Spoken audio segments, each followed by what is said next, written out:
તો હેલો દોસ્તો, આજે તો અમારા ગામમાં ફુલેકું હતું ને અમારે જવાનું હતું ફુલેકામાં. તો અમે આવી ગયા ફુલેકામાં જઈને જોયું તો કલરની લાઇટોવાળો ગેટ બનાવેલો ને આ બાજુ તો વરરાજો હાથીની અંબાડી માથે બેસી ગયો ને કીધું તલવાડ બલવાડ આપી દો ને કમ્પ્લીટ કરીને થઈ જાવ રેડી.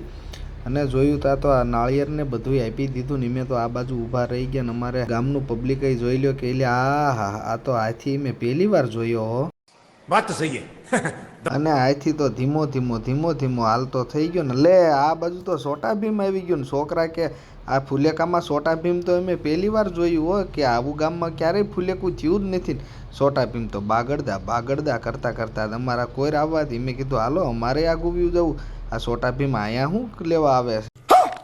અને ફુલેકામાં એ લોકો તો હાલતા થઈ ગયા કે હાલો અમે હાથીને હાલવા દો, આપણે આ વિશે હાથી નગર પાછ કંઈક મૂંઝાઈને બેસી જાય નહીં કે અહીંયા અમારે આ પબ્લિકમાં હાલવું કે નહીં, હટાવો પબ્લિક. પછી તો હું ભાવેશભાઈ બે ડ્રોન લઈને ઘાયમઘાત ધાબા માથે સડી ગયા ને કીધું ઉતાવળ રાખો, હમણાં હાથી આખો પાછો થઈ જાય છે તો આપણને ડ્રોનમાં જડશે નહીં પાછો. ભાવેશભાઈ કે આ બેટરી સડાવું ને પછી ડ્રોન ઉડાડો. અને પછી તો અમે ડ્રોન ઉડાડ્યું ને કીધું હાથી ભલે થોડોક આઘો વ્યો જાય, પહેલાં તમારે છે ને આ બાજુથી ને આખું ગેટની એન્ટ્રીને બધું કમ્પ્લેટ લઈ લેવું છે ને મેં તો ગોળ રાઉન્ડ કરી દીધો ચાલુ. અને પછી તો એમે ડ્રોનને જવા દીધું હાવ અંદર ગેટ એન્ટ્રીમાં. કીધું પબ્લિક બધું હાથી જોવા બહાર વ્યૂ ગયું છે, તમે ગેટની એન્ટ્રીમાં જઈને ફોટા ને વિડીયો બધું પાડી લેવી. અમે ડ્રોન જવા દીધું ઠેઠ આમ આગળ ને આગળ કરી ફુર્ર કરતું ઉડાડ્યું ને લે આ બાજુ તો અમારે તાર આવી ગયો. કીધું અમે આખું જાય છે નહીં લ્યો. અને એમે તો આ બાજુ ડ્રોન ઉડાડવા રહી ગયા હતા તો ફુલેકું ફરીને પાછું આવતું રહ્યું ને કીધું આ મંડપમાં ક્યાંય છત્રી હલવાઈ રહ્યા નહીં.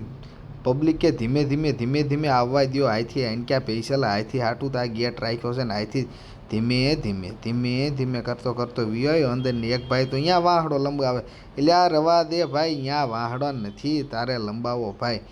અને આ બાજુ તો ધીમે હાથી આવતો રહ્યો. અને હાથીવાળા ભાઈ અમારે કે એક તો ગોળ રાઉન્ડ વરરાજાને બેહારીને હાથીમાં ફેરવવું જ છે અને મંડપમાં આવવા દીધું હાથીને. પબ્લિકને કીધું ભાઈ તમે હાલતા રહીજો, શેટા આઘા રહીજો. એક ભાઈ તો અમારે કે જો છોકરો ટેણિયા બધા આઘાવ્યા જાવ હાથી ખારો થઈ જાય છે.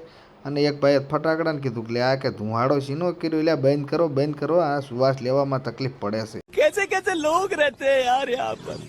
અને આ બાજુ તો કેમેરાવાળાએ પણ કમ્પ્લેટ કે બધાય ઊભા રહી જાય વારાફરતી બધાયનો ફોટો પાડી લેવો હશે ને વરાજો કે કોઈ ફોટામાં બાકી ન રહી જાય હો.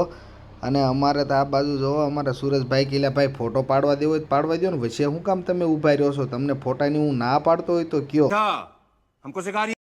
અને ટોળકું એક આ બાજુ ભાગ્યું કીધું એટલે આ હાથી ઘડીક વારમાં ક્યાં ગાયબ થઈ ગયો? બધા અહીંયા જોવા વી ગયા. આ માટલા અહીંયા છે ને મૂક્યા હશે ત્યાં તો કે માટલા તો આમાં તો એટલે ધુવાડા નીકળશે ને હિમેન પરવીણભાઈ અને આ બાજુ અમારે હેમભાઈ ને બધા હિમેન જોવા ઊભા રહી ગયા વળી સીના ધુવાડા નીકળશે. કોઈ ધુવાડા તો જોવા ઊભું રહી જ જવું છે અમારે. ને હેમભાઈ કે લે ધુવાડા જોવા છે? મેં કહ્યું હા ધુવાડા જોવા તો ઊભું રહેવું જ પડે ને ભાઈ. અને આ બાજુ લે આ તો ધુવાડાને બદલે તો અહીંયા ફૂલખણિયું કરી. તો એક ભાઈ કે ભાઈ ફૂલખણી નથી એ ફટાકડા કહેવાય. અને આ બાજુ તો હાથીવાળા ભાઈ હાથી લઈને નીકળી ગયા કે અમે તમારે રાસ ગરબા રમવા હોય તો રમો, અમારે તો ભાઈ નીકળી જવું છે કે અમારે ટાઈમે ઘીરે પૂગવું કે નહીં, તમે તો અહીંયા 2 રાસ ગરબામાં વગાડો, અમારે હાથી લઈને ક્યાં કેટલા વાગ્યા લગ રોકાવું કે. અને હાથીવાળા ભાઈ વી